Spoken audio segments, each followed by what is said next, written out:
तो आज इस वीडियो में हम टॉपिक कवर करेंगे स्पेसिफिक हीट कैपेसिटी, और भी बहुत सारे छोटे छोटे टॉपिक्स हैं। तो स्टार्ट करते हैं। What is specific heat capacity? देखो, it is defined as amount of heat required to raise the temperature of unit mass of substance through 1 degree.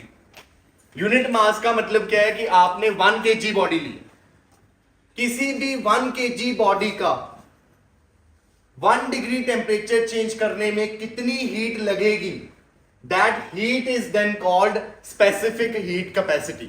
But condition लगा दी है मैंने कि उस बॉडी का मास कितना हो, 1 kg, कि 1 kg बॉडी का 1 डिग्री टेम्परेचर चेंज करने में जितनी हीट लगेगी उस हीट को बोलेंगे specific heat capacity. Clear? And it depends on nature of substance and its temperature. किस किस पे डिपेंड करता है? सब्सटेंस के नेचर पे और उसका टेम्परेचर कितना है। फॉर एग्जांपल, एक आयरन का ब्लॉक लिया, एक कॉपर का ब्लॉक लिया, दोनों 1 kg के ब्लॉक थे, पर आयरन और कॉपर क्या दोनों का 1 डिग्री टेम्परेचर चेंज करने में हीट सेम लगेगी? ऐसा नहीं होता। ठीक है ना?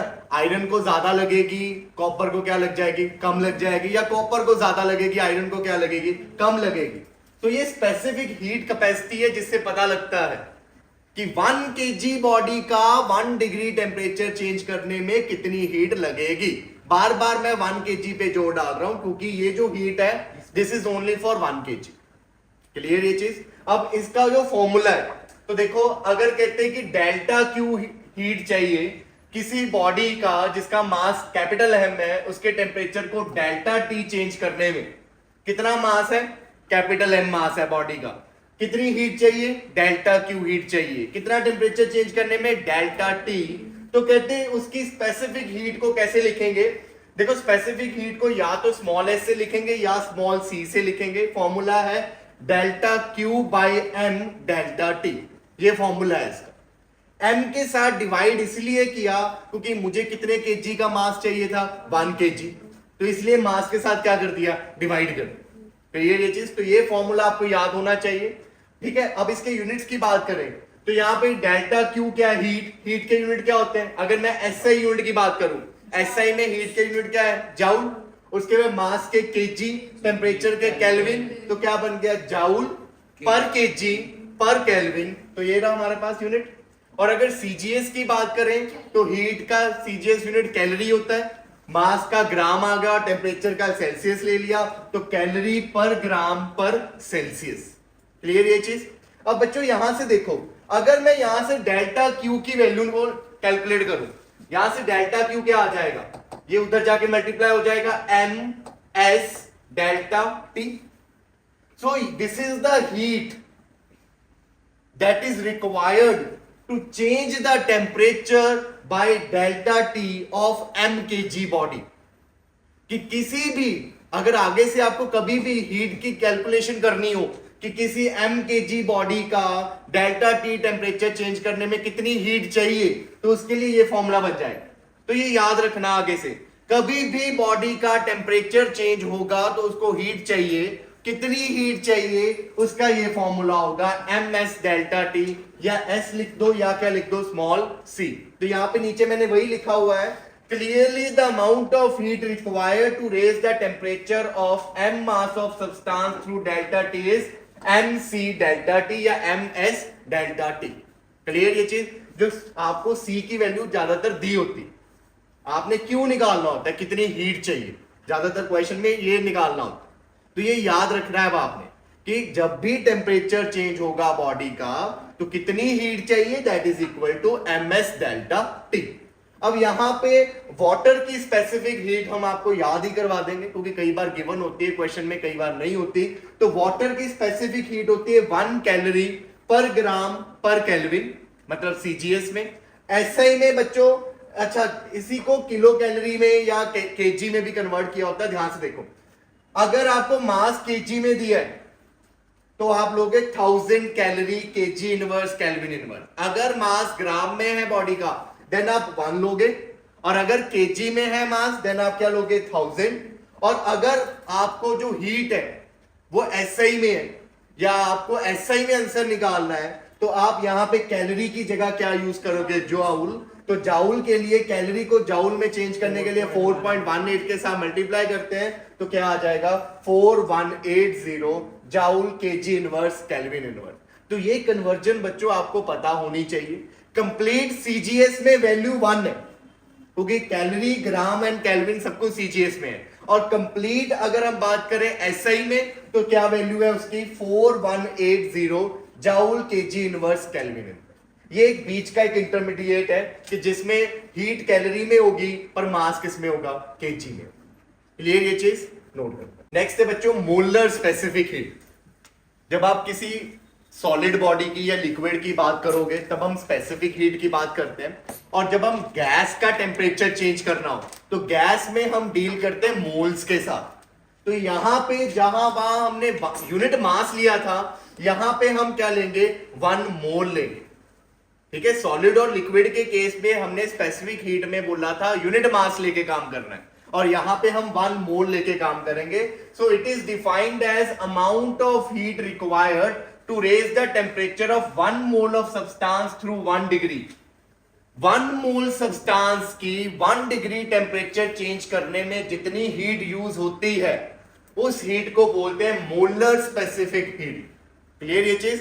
1 मोल सब्सटेंस की 1 डिग्री टेम्परेचर चेंज करने में जो हीट लगी that is called molar specific heat. अब यहां पे वही लिखा है, अगर कहते हैं डेल्टा क्यू हीट लगी है किसी n मोल्स ऑफ सब्सटेंस की डेल्टा टी टेम्परेचर चेंज करने में, तो जो मोलर स्पेसिफिक हीट होगा कैपिटल सी के साथ लिखते हैं इसको, क्या होगा delta Q by n delta T. n के साथ डिवाइड इसलिए किया क्योंकि we are dealing with 1 mole, तो n है तो n के साथ क्या करते हैं डिवाइड करते हैं। क्लियर? और यहां से ही बच्चों अगर आपने हीट निकालनी हो तो क्या बन जाएगी n capital C delta T। तो ये फॉर्मूला यूज होगा जब आप किसी गैस के टेम्परेचर को चेंज कर रहे हो और हीट कैलकुलेट करनी। क्लियर ये चीज? तो delta Q is NC delta T है। डेल्टा Q इज व्हाट, कितनी हीट लगी है। क्लियर? तो 2 डेफिनेशंस अभी तक कर ली हैं। पहली थी आपकी स्पेसिफिक हीट की, वहां से जो हीट का फॉर्मूला है that is ms delta T. यहां पे डेल्टा क्यू क्या है हमारा कि कितनी हीट लगी है टेम्परेचर चेंज करने में। m था मास, s था उसकी स्पेसिफिक हीट और डेल्टा टी था चेंज इन टेम्परेचर। और यहां पे बस m की जगह क्या रिप्लेस हो गया है small n number of moles और s की जगह क्या आ गया capital C that is molar specific heat. Clear ये चीज? यूनिट्स की बात करें तो बच्चों देखो डेल्टा क्यू की जगह क्या आ जाएगा जाउल, n की जगह क्या आ जाएगा मोल, डेल्टा टी की जगह क्या आ जाएगा केल्विन। तो joule mole inverse kelvin inverse और सीजीएस में calorie mole inverse Celsius inverse. Clear ये चीज? अब नेक्स्ट है बच्चों हीट कैपेसिटी। हीट कैपेसिटी देखो क्या है, हमने स्पेसिफिक हीट कैपेसिटी में पढ़ा कि 1 केजी बॉडी को कितनी हीट चाहिए 1 डिग्री टेम्परेचर चेंज करने में। यहां पे है n केजी बॉडी को, वहां 1 केजी थी, यहां पे पूरी बॉडी है। अगर पूरी बॉडी का मास m है तो उसको कितनी हीट चाहिए 1 डिग्री टेम्परेचर चेंज करने में। तो कैसे निकलेगा 1 केजी को चाहिए थी c, तो टोटल को कितनी चाहिए वो कैसे निकलेगा m इंटू c। यही था ना, हमने क्या बोला था 1 केजी को जो हीट चाहिए वो थी s या c और टोटल m केजी को कितनी चाहिए हीट वो कैसे निकलेगा, m को किसके साथ मल्टीप्लाई कर दो c के साथ या m को मल्टीप्लाई कर दो s के साथ। तो वो बॉडी की क्या बन जाएगी हीट कैपेसिटी। क्लियर ये चीज? तो यही लिखा हुआ है यहाँ पे कि heat capacity of body is defined as amount of heat required to raise its temperature through 1 degree. यहाँ पे यूनिट मास नहीं लिखा, या पूरी बॉडी की बात हो रही। और कैसे निकलेगा उसका ये फॉर्मूला बस आपने याद रखना है कि मास को मल्टीप्लाई कर देना है स्पेसिफिक हीट के साथ। क्लियर? और यूनिट्स की अगर बात करें तो यूनिट्स में वो जो मास वाला फैक्टर है वो गायब हो जाएगा। ठीक है, क्योंकि यहां पे मास आ रहा है, आप देखो यहां वैल्यूज को पुट करोगे, m c की जगह वैल्यू को पुट करें, अगर क्या थी value delta Q by m delta T, m से m cancel, delta Q by delta T. तो यूनिट्स आएंगे कैलोरी सेल्सियस इनवर्स या जूल केल्विन इनवर्स। क्लियर ये चीज? उसके बाद नेक्स्ट देखो, ये बहुत इंपॉर्टेंट है, इसको ध्यान से समझना, काम इसका अगले लेक्चर में आएगा पर ध्यान से समझना। Water equivalent. देखो वाटर इक्विवेलेंट क्या है, कई बार आपको ये बोला जाएगा कि ये कोई एक्स बॉडी है, इस एक्स बॉडी का कितनी बॉडी कितने केजी की है वो नहीं पता, ये कोई एक्स बॉडी है कहते, इसका कहते हैं कि जितना टेम्परेचर चेंज करने में हीट चाहिए उतनी ही हीट कहते सेम टेम्परेचर चेंज करने में 20 kg वाटर को चाहिए। तो कंपेयर करके बता दिया, एक्स के बारे में कुछ नहीं बोला कि एक्स को कितनी हीट लगेगी, कंपेयर करके बता दिया कि एक्स को जो हीट चाहिए चेंज करने के लिए टेम्परेचर, उतने ही टेम्परेचर चेंज करने में कितना पानी यूज होगा 20 kg। तो जब आपको कंपेयर करके बताया जाए वो भी वाटर के साथ, तो बोला जाता है वाटर इक्विवेलेंट। देखो डेफिनेशन क्या बोलती है, the water equivalent of a body is defined as mass of water, कितना पानी का mass which require the same amount of heat as is required by given body for same rise of temperature. मतलब आपने body में उतना ही temperature change करना है जितना किसमें हो जाए, पानी में चेंज हो जाए। पर आपको हीट का आइडिया किससे पता लगेगा, पानी से। अब इसको एग्जांपल से समझते हैं, अगर अभी भी क्लियर नहीं हुआ तो देखो, मान लो कि ये कोई एक्स बॉडी है, एक्स बॉडी को डेल्टा टी टेम्परेचर चेंज करने में जो हीट चाहिए कहते हैं वो same heat W kg water को चाहिए डेल्टा टी टेम्परेचर चेंज करने। जितना इस एक्स बॉडी को चाहिए डेल्टा टी टेम्परेचर चेंज करने के लिए हीट, उतनी ही सेम हीट किसको चाहिए, W kg वाटर को चाहिए सेम टेम्परेचर चेंज करने के लिए। तो आपको एक्स बॉडी की हीट नहीं निकालनी पड़ेगी, अब किसकी हीट निकालनी पड़ेगी, W kg ऑफ वाटर की, क्योंकि वही हीट किसको चाहिए, एक्स को। तो कंपेयर कर दिया ना उसने। So this W kg is what, this is water equivalent, कि कितना इस बॉडी का वाटर के कंपैरिजन में, जब वाटर में कन्वर्ट कर रहे हो तो कितना वेट लगेगा या कितना मास लगेगा। तो यही डेफिनेशन है कि it is equivalent to the mass of water, कि कितना पानी का मास चाहिए आपको कि वो कंपेयर कर जाए हीट को, कि उतनी हीट उसको चाहिए और उतनी ही हीट उस पानी को चाहिए।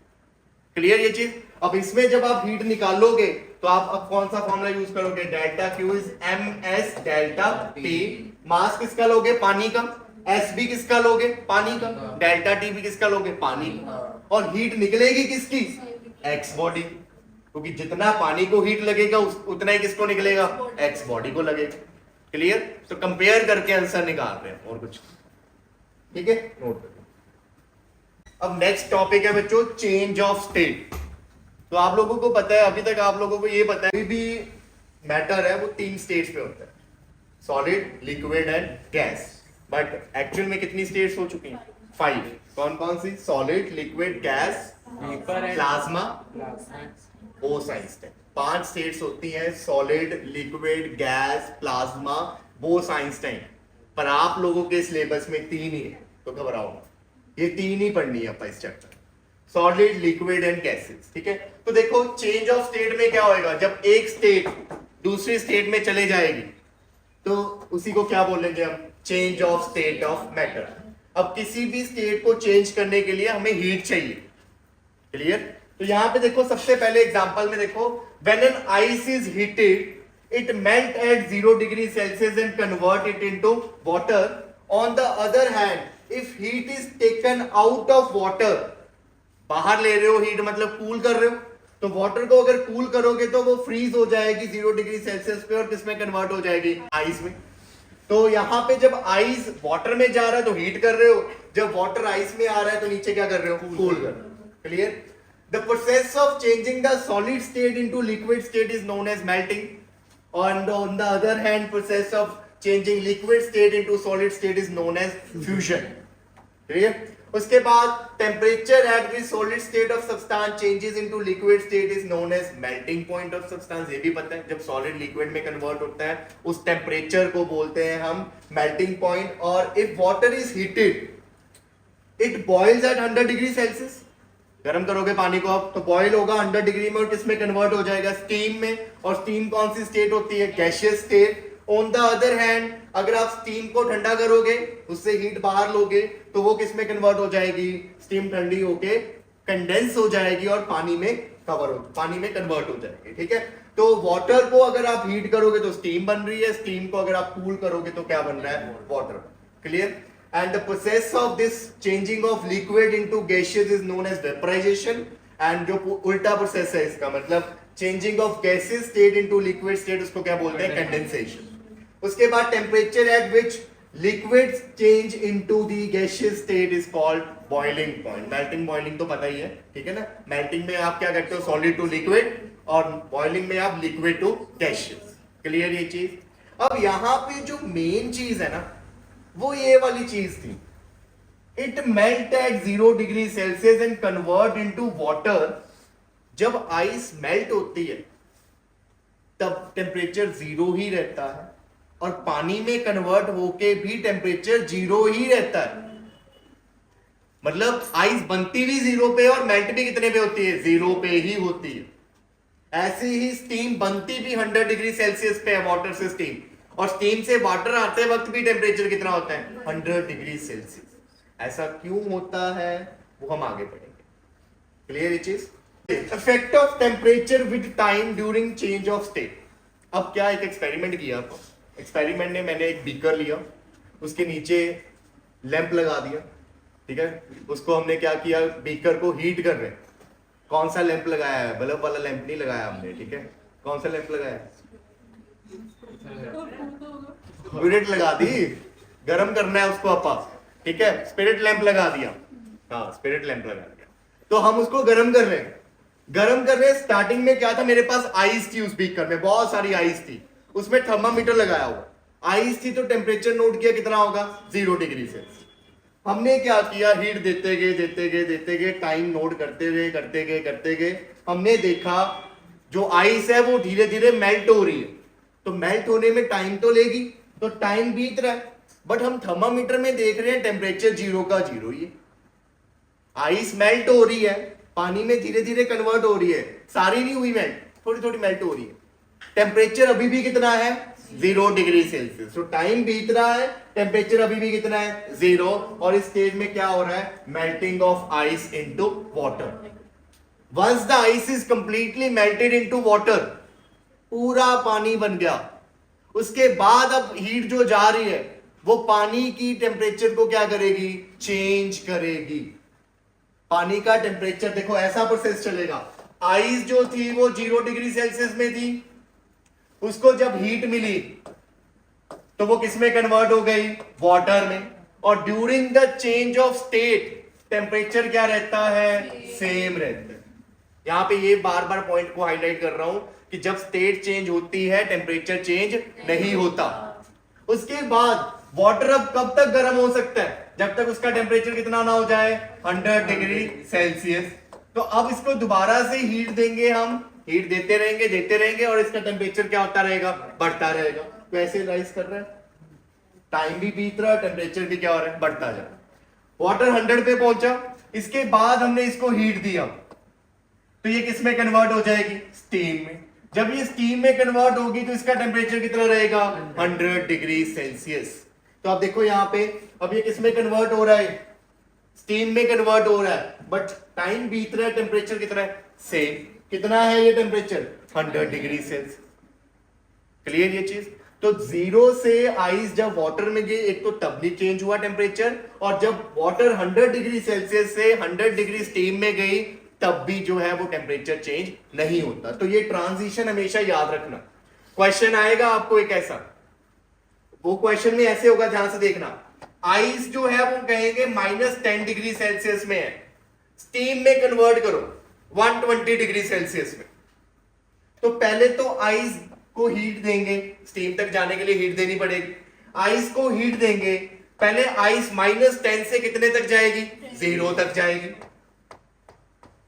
ना, 0 तक, क्योंकि टेम्परेचर जो आइस का है वो 0 तक का होता है। उसके बाद आप इसको हीट दोगे तो ये किस में कन्वर्ट हो जाएगी, वाटर में कन्वर्ट हो जाएगी, टेम्परेचर सेम रहेगा। फिर आप इसको हीट दोगे Q3 और किस में कन्वर्ट हो जाएगा, ये water at 100 degree Celsius.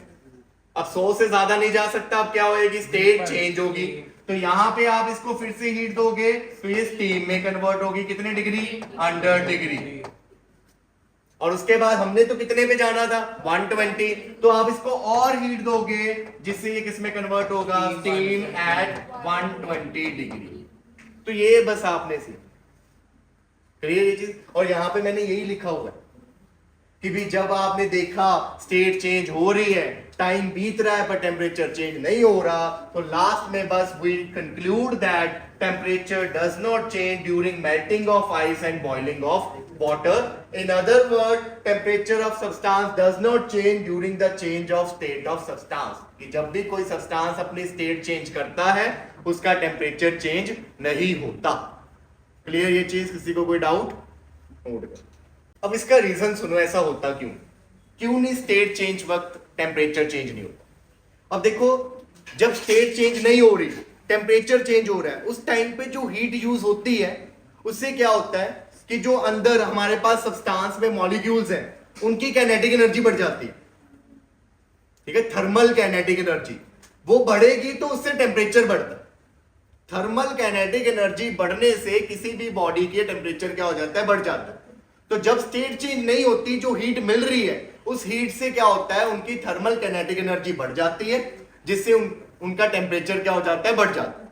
But जब स्टेट चेंज हो रही है उस केस में क्या होता है, जो हीट आ रही है वो हीट बॉन्ड्स तोड़ने में हेल्प करती है। अब सॉलिड से लिक्विड जाना है तो बॉन्ड्स तो तोड़ने ही पड़ेंगे, तो वो बॉन्ड्स तोड़ने हैं तो we require energy. Bond dissociation energy पड़ी होती है ना केमिस्ट्री में कि energy require to dissociate the bonds.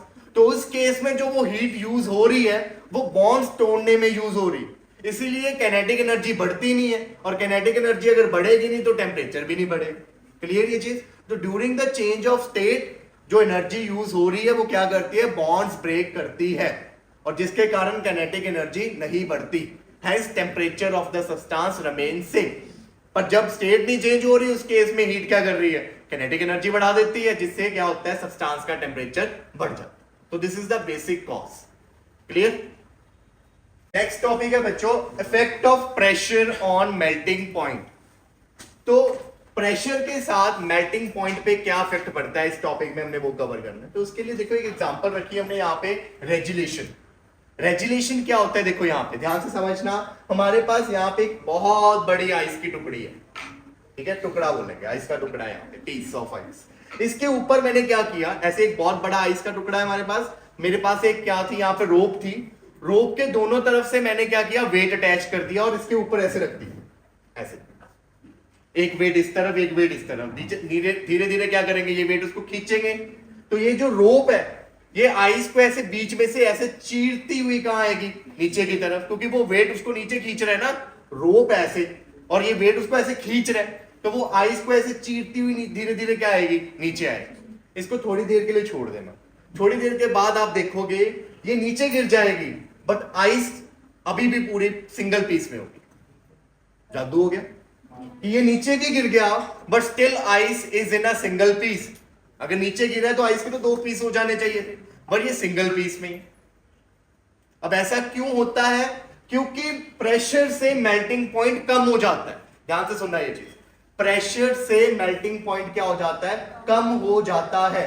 Normally ice melt eight 0 degree Celsius, पर क्योंकि आपने इसके ऊपर एक रोप रखी थी, रोप के साथ वेट बांधा था, तो वो रोप जो है इसके ऊपर क्या लगा रही थी, प्रेशर।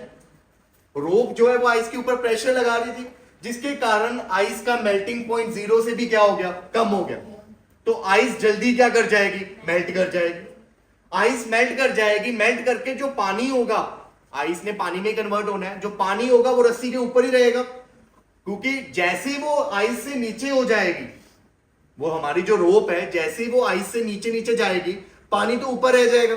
क्या अब पानी के ऊपर प्रेशर होगा, कोई नहीं होगा। दोबारा से पानी किस में कन्वर्ट हो जाएगा, आइस में कन्वर्ट हो जाएगा, क्योंकि आइस का मेल्टिंग पॉइंट कितना होता है, नॉर्मली 0, और ये वाली आइस थोड़ी जल्दी मेल्ट हो गई थी, टेम्परेचर अभी भी कितना था वहां पे, 0, तो ऊपर क्या बन गया, ऊपर हमारी फिर से क्या बन गई, आइस ही बन गई। तो ये नीचे जाते रहेगी, ऊपर पानी इकट्ठा होता रहेगा, पानी दोबारा से किस में कन्वर्ट हो जाएगा, आइस में। ऐसे करते करते लास्ट में ये नीचे गिर जाएगा, बट आइस जो है वो क्या रहेगी, सिंगल पीस में ही रहेगी। क्लियर ये चीज? अब इसी की अगर कुछ और एग्जांपल्स देखें, प्रैक्टिकल एप्लीकेशंस देखें, स्केटिंग करते हैं जब, तो स्केट्स डालते हैं, स्केट्स बहुत पतली होती है नीचे से, पूरी बॉडी का वेट उस स्केट्स के ऊपर होता है, तो वो आइस के ऊपर प्रेशर लगेगा। जब वो स्केटिंग करते हैं तो वो इतनी नीचे नाइफ एज होता है, जो वो स्केट करते वक्त आइस के ऊपर क्या क्रिएट कर देगा, प्रेशर, जिसके कारण आइस का मेल्टिंग पॉइंट क्या हो जाएगा, कम हो जाएगा। तो वो किस में कन्वर्ट हो जाएगा, पानी में।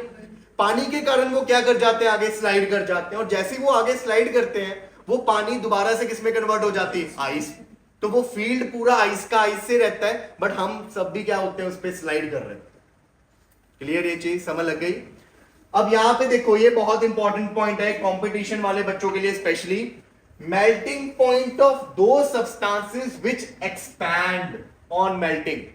वो सब्सटेंस जो मेल्ट होने के बाद एक्सपैंड हो जाते हैं, बड़े हो जाते हैं। For example paraffin wax. Wax तो पता है ना, कैंडल्स बनती है जिनकी, वो जब मेल्ट होती हैं तो वो क्या हो जाती है, एक्सपैंड ही होती है। फोस्फोरस, ये भी ऐसे ही है, जब मेल्ट होता है तो ये भी एक्सपैंड हो जाता है। तो जो सब्सटेंसेस एक्सपैंड हो जाते हैं बच्चों, उनका मेल्टिंग पॉइंट जो है वो इंक्रीज होता है विद इंक्रीज इन प्रेशर। उनका बढ़ता है, ध्यान रखना, उनका बढ़ जाता है। और अगर वो सब्सटेंसेस की बात करें जो कॉन्ट्रैक्ट होते हैं, फॉर एग्जांपल आइस, आइस तो छोटी होनी शुरू हो जाती है जब मेल्ट होती है, ठीक है, आइस हो गया। और कास्ट आयरन की बात करें तो ये ऐसे सब्सटेंसेस हैं जो कॉन्ट्रैक्ट होते हैं मेल्ट होने पे। ऐसे सब्सटेंसेस जो ऐसे सब्सटेंसेस का मेल्टिंग पॉइंट है वो क्या हो जाता है, डिक्रीज हो जाता है। तो एक रैंडमली मत याद कर लेना कि मेल्टिंग पॉइंट तो डिक्रीज ही होता है, डिक्रीज हर बार नहीं होता। जो सब्सटेंसेस एक्सपैंड होते हैं उनका बढ़ता है प्रेशर के साथ, और जो कॉन्ट्रैक्ट होते हैं उनका क्या हो जाता है, कम हो जाता है।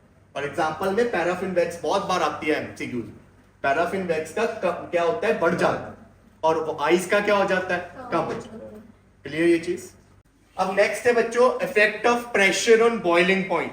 बॉइलिंग पॉइंट पे क्या इफेक्ट है प्रेशर का, तो देखो, the boiling point of liquid increases with increase in pressure. Pressure बढ़ने से बॉइलिंग पॉइंट क्या हो जाता है, इंक्रीज हो जाता है। Since a liquid vaporise when molecules move faster and further apart, but with increase pressure you are applying an external force to hold molecule closer to each other. अब इसका क्या मतलब है, देखो, अगर आपने बॉईल करना है लिक्विड को, मतलब वेपर्स बनाने, वेपर्स का मतलब क्या है कि एक मॉलिक्यूल दूसरे मॉलिक्यूल से क्या जाए, दूर जाए। पर अगर बाहर से आप प्रेशर लगा रहे हो तो आप उस मॉलिक्यूल को दूर जाने की जगह क्या कर रहे हो, पास लेके आ रहे हो। जो मॉलिक्यूल पहले जल्दी दूर जा रहा था अब वो नहीं जा पाएगा, क्योंकि आप बाहर से उसको क्या लगा रहे हो, प्रेशर। तो आप उसको दूर भेजने के लिए आपको हीट क्या देनी पड़ेगी, ज्यादा, जिसके कारण उसका बॉइलिंग पॉइंट क्या हो जाएगा, बढ़ जाएगा। क्लियर ये चीज। तो बॉइलिंग पॉइंट प्रेशर से क्या हो जाता है, बढ़ जाता है। समझ लग गई। अब इसकी प्रैक्टिकल एप्लीकेशंस देखो। देखो, कहते हैं कि माउंटेन्स पे कुकिंग डिफिकल्ट है। अगर आप जो वेजिटेबल्स यहां बना रहे हो वही वेजिटेबल उतने ही टाइम में, जैसे कोई सब्जी को यहां पे हाफ एन आवर लग रहा है, अब माउंटेन्स पे चले जाओ, वहां पे भी आप उसी आइडिया से हाफ एन आवर में बना रहे हो, तो आप देखोगे वो कच्ची कच्ची सी रह जाएगी। अब ऐसा क्यों होता है, उसका रीजन देखो। कहते हैं कि atmospheric pressure at mountain is much lower than that of plains. जैसे जैसे आप ऊपर जाते हो ना, प्रेशर क्या होता जाता है, कम होता जाता है। अगर प्रेशर कम हो जाएगा तो बॉइलिंग पॉइंट भी क्या हो जाएगा, कम। बॉइलिंग पॉइंट कम हो जाएगा, मतलब क्या है कि जो वाटर पहले 100 डिग्री सेल्सियस तक मैक्सिमम टेम्परेचर तक जाता था, अब वो वाटर 100 की जगह कितने पे रह जाएगा, 80 पे, फॉर एग्जांपल 80 तक ही रह जाएगा। तो पहले आपकी वेजिटेबल्स को पकने के लिए कितना टेम्परेचर मिल रहा था, 100, क्योंकि वाटर 100 तक जा सकता है मैक्सिमम। अब वो कितने तक रह रहा है, सिर्फ 80। तो अब आपकी वेजिटेबल्स को कितना टेम्परेचर मिल रहा है, 80। तो ऑब्वियस अब 80 पे पकाना है तो उसको टाइम ज्यादा लगेगा। 100 पे कम लग रहा था, 80 पे क्या लगेगा, ज्यादा। तो इसीलिए अगर आप सेम टाइम पे देखोगे तो वो अनकुक्ड रह जाएगा। दूसरी इसकी एग्जांपल है प्रेशर कुकर। आप देखोगे आपके घर में प्रेशर कुकर होते हैं, सीटी आती है ना उसमें। वो प्रेशर कुकर क्या करता है, प्रेशर कुकर से कोई भी वेजिटेबल जल्दी बन जाती है, यही काम होता है उसका, जल्दी वेजिटेबल्स बन जाती हैं उसकी। उसका रीजन क्या है, अब प्रेशर कुकर में स्टीम इकट्ठी होती रहती है, स्टीम इकट्ठी होने से ऊपर प्रेशर क्या हो जाता है, बढ़ जाता है। प्रेशर बढ़ जाता है तो अंदर वाटर का मेल्टिंग बॉइलिंग पॉइंट क्या हो जाएगा, बढ़ जाएगा। मतलब जो वाटर पहले 100 डिग्री पे क्या हो रहा था, इवेपोरेट हो रहा था, अब वो 100 पे नहीं होगा, वो कितने पे होगा, 120 पे मान लो। तो अब जो आपकी वेजिटेबल है वो कितनी हीट तक जा सकती है, 120 तक। तो वेजिटेबल्स जल्दी पक जाएंगे, क्योंकि नॉर्मली वो 100 तक पक रही थी, अब क्या हो रहा है, 120। तो इसीलिए प्रेशर कुकर में जो वेजिटेबल्स हैं वो जल्दी बन जाती है। क्योंकि प्रेशर कुकर में बॉइलिंग पॉइंट क्या हो जाता है, बढ़ जाता है। तो आपका पानी ज्यादा टेम्परेचर तक हीट हो सकता है, मतलब आपकी वेजिटेबल्स को भी ज्यादा हीट मिल सकती है। क्लियर ये चीज। नेक्स्ट है अब सब्लिमेशन। अब कुछ सब्सटेंसेस बच्चे ऐसे होते हैं जो सॉलिड से सीधा जंप करके कहां चले जाते हैं, वेपर्स में चले जाते हैं, है ना, गैसेस स्टेट में चले जाते हैं, उनके लिए लिक्विड स्टेट बनी नहीं हुई, तो इसे बोलते हैं सब्लिमेशन। ठीक है, एग्जांपल में ये क्या रखा है आपके सामने, ड्राई आइस। तो ड्राई आइस जो है वो सॉलिड से सीधा कहां जाता है, वेपर्स में चले जाते हैं, गैसेस में चले जाते हैं। ठीक है, तो ये छोटी सी एग्जांपल, मेल्ट करेंगे तो वाटर बन रहा है, वाटर से वेपोरेट करेंगे तो स्टीम बनेगा, और वही अगर आप सॉलिड से सीधा किस में जा रहे हो, गैस में, तो क्या बोलते हैं उसको, सब्लिमेशन। और अगर आप गैसेस से सीधा सॉलिड में जा रहे हो तो उसको क्या बोलते हो, डीसब्लिमेशन। क्लियर ये चीज। Next topic is latent heat. तो what is latent heat? When a solid changes into liquid और liquid changes into gas, it absorbs heat. पढ़ा ही अभी हमने कि जब भी स्टेट चेंज होगी हीट एब्सॉर्ब होगी, but this heat does not show up as increase in temperature. बस हीट, इस हीट से टेम्परेचर में चेंज नहीं आता। This heat use to change the state. ये हीट क्या करती है, स्टेट को चेंज करती है, एंड इज हिडन और लेटेंट। लेटेंट का मतलब क्या होता है, जो लुकी हुई है, हिडन है, जो दिख ही नहीं रही। अब अगर कोई हीट टेम्परेचर ही नहीं चेंज कर रही तो मतलब क्या बोलेंगे, लुकी हुई है, वो तो हिडन है वो। तो इसी हीट को क्या बोलते हैं हम, लेटेंट हीट।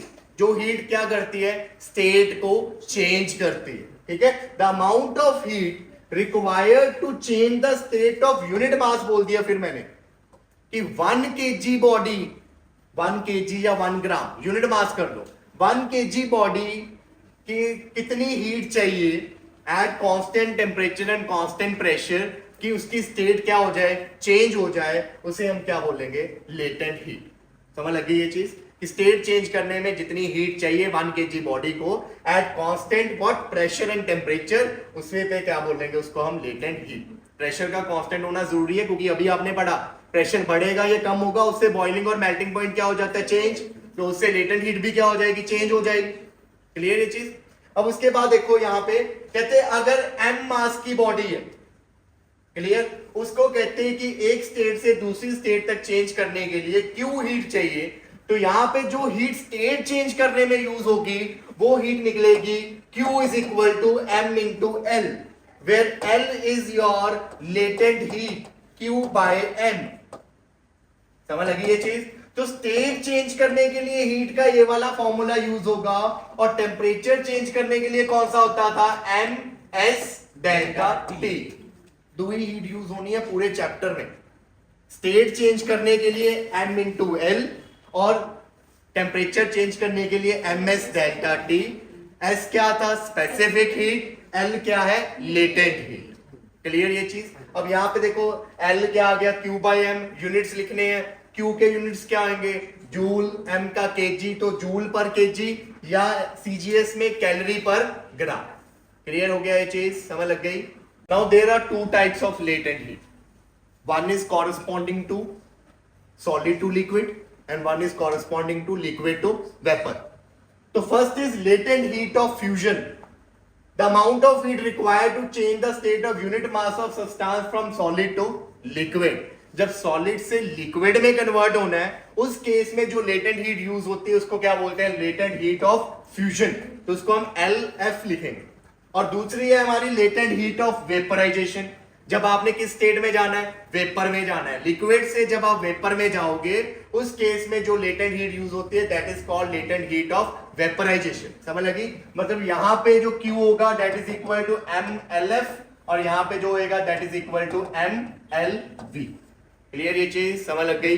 अब यहां पे एक ग्राफ है, ये ग्राफ आपको टेम्परेचर वर्सेस हीट बता रही है, किसका, वाटर का। सबसे पहले हमने आइस लिए, यहां पे देखो ये आइस ली, यहां पे कितनी डिग्री पे है, -10। तो क्या होएगा, आइस पहले कितने पे जाएगी, वही ट्रेंड आ गया जो मैंने आपको क्वेश्चन में बताया था। पहले आइस को हीट मिलेगी, उसका टेम्परेचर बढ़ के कितने तक जाएगा, 0 तक। तो पहले हीट दे रहे हो, टेम्परेचर बढ़ के कहां तक चला गया, 0 तक। तो मतलब यहां तक तो सॉलिड ही है, आइस ही है। अब आइस 0 से किस में जाएगी, वाटर 0 में। तो स्टेट चेंज होगा। तो जब स्टेट चेंज हो रहा है, हीट तो बढ़ रही है, हीट तो देनी पड़ेगी, पर टेम्परेचर नहीं बढ़ रहा।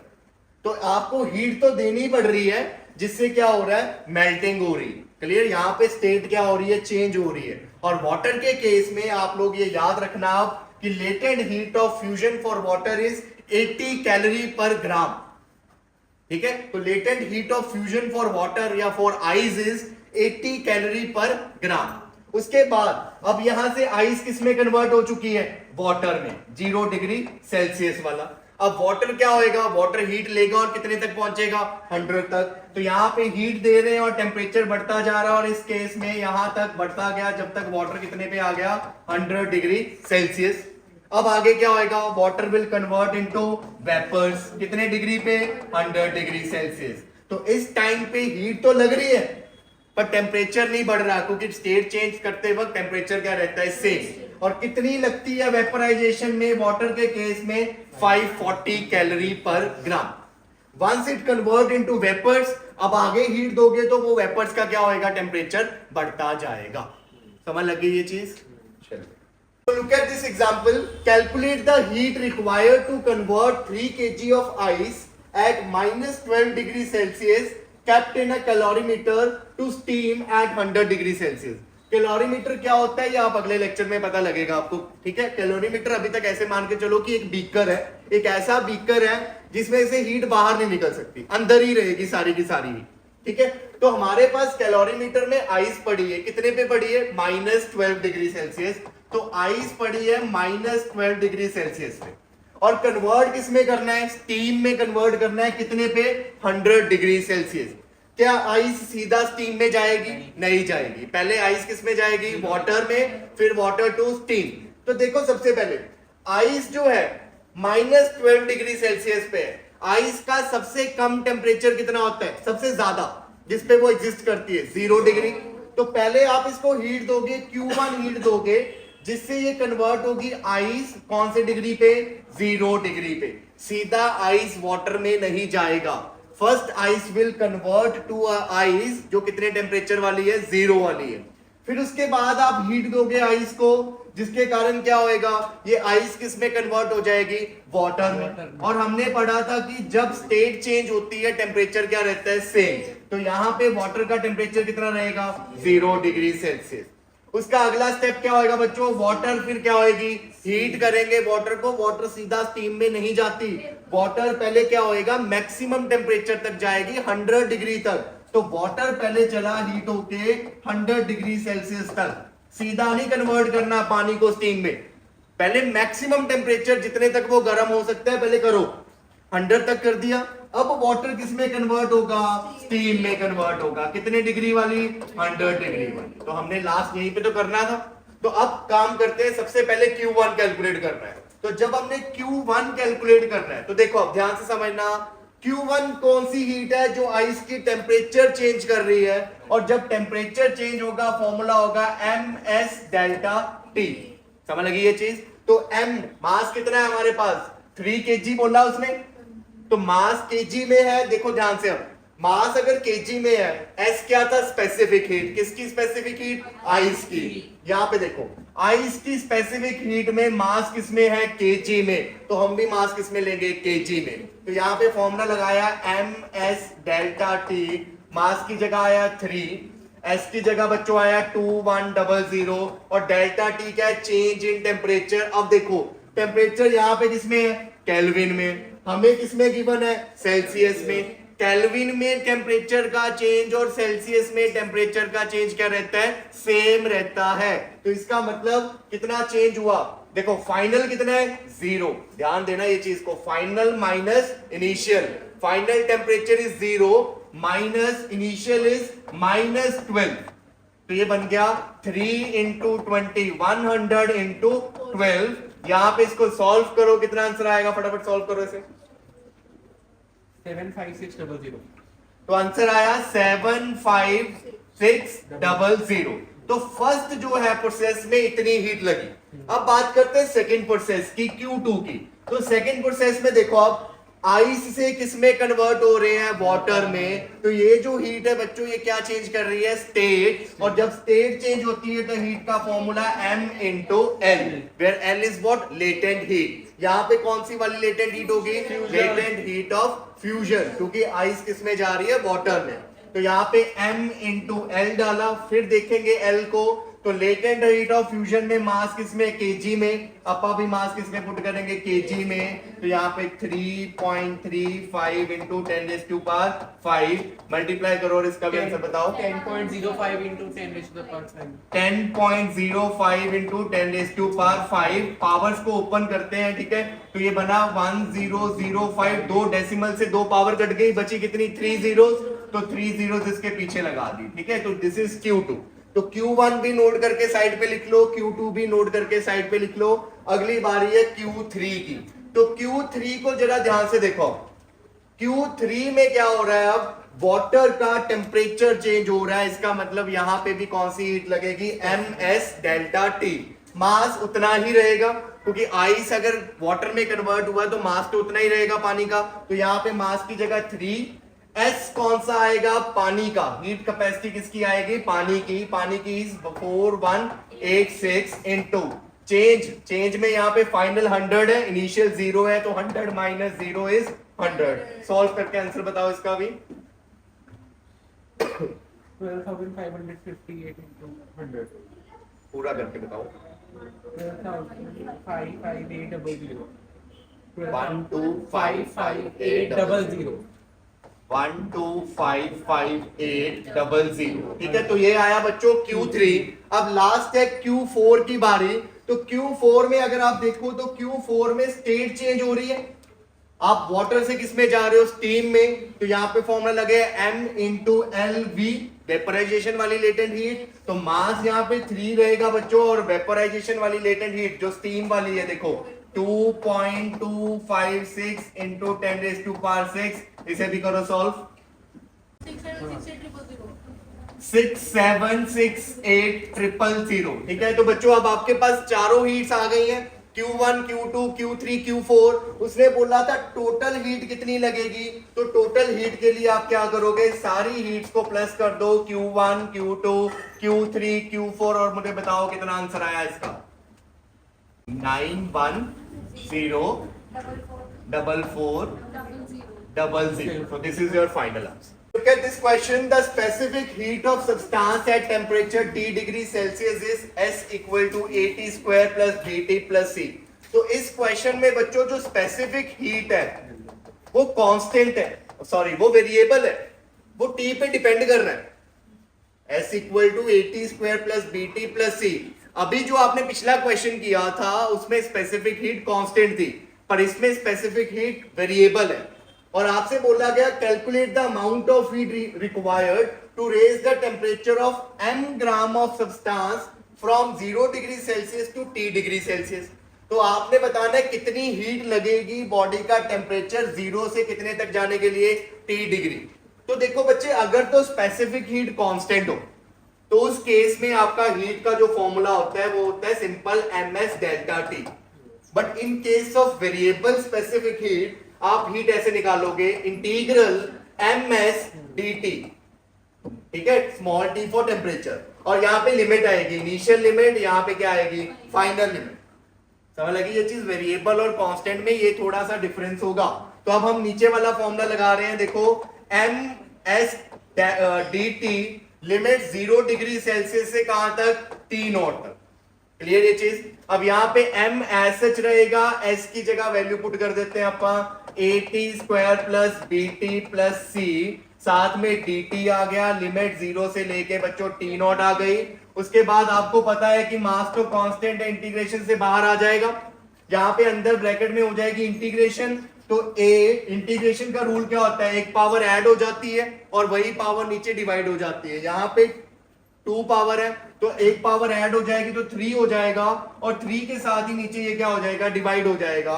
फिर यहाँ पे प्लस b, t की पावर 1 है, एक पावर ऐड हो जाएगी, t का स्क्वायर हो जाएगा, नीचे भी क्या आ गया 2, और यहाँ पे c अकेला था जो कांस्टेंट होता है, उसके साथ क्या लग जाता है, t लग जाता है, ठीक है। और यहाँ पे लिमिट 0 से लेके T डिग्री सेल्सियस, अब उसके बाद देखो m as such upper limit put करोगे, पहले आप t में t ही पुट करोगे तो यही आ जाएगा, फिर माइनस लोअर लिमिट पुट करोगे, t में 0 पुट करोगे तो सारी टर्म क्या हो जाएगी 0, तो इसका मतलब मेरे पास यही टर्म बच जाएगी, तो हमारे पास आंसर आ गया m a t cube. Limits में t नॉट है बच्चों, तो t की जगह हम रिप्लेसमेंट कर देंगे t नॉट की, ठीक है, तो m में t nought cube plus by 3 m b t nought square by 2 plus m c t nought, तो this is the heat, here is your option B option. B option.